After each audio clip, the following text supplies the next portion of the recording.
Good morning, this Thursday, the 1st of June. I'm Sophia Mavridis, a market analyst with Bell Direct.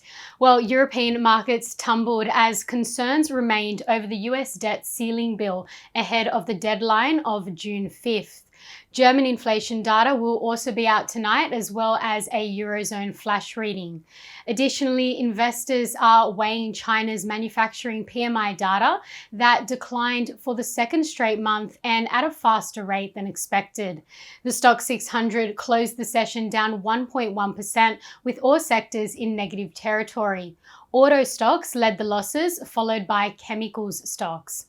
Over in New York, US equities also declined overnight. The Dow Jones fell 0.4%, the S&P 500 down 0.6%, and the tech-heavy Nasdaq also down 0.6%. The close also marked the end of the May trading month, which saw the Nasdaq finish the month 5.8% higher, boosted by artificial intelligence-related stocks.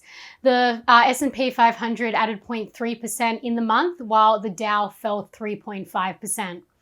Now, looking to the day ahead, following global markets overnight, the SPY futures are suggesting that our local market will drop 0.18% at the open this morning.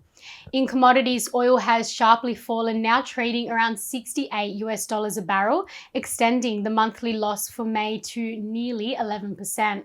The decline is due to concerns surrounding a slowdown in demand, mainly from China, the top crude importer. So keep watch of energy producers such as Beach Energy, BPT, and Santos, STO.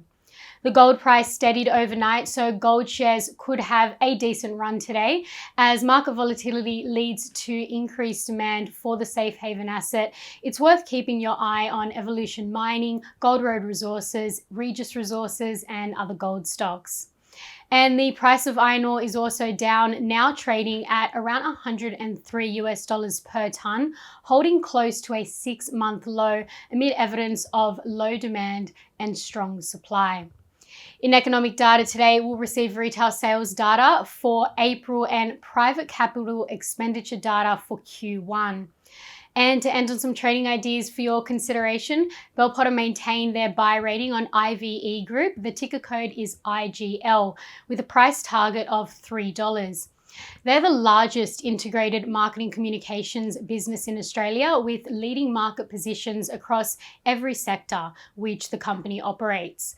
The company has been caught up in the recent broad sell-off of retailers following some soft trading updates such as City Chic and Super Retail, as well as concerns around reduced spending.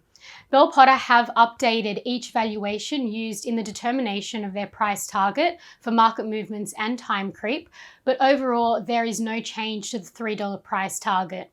At the current share price of $2.28, this implies 31.6% share price growth in a year.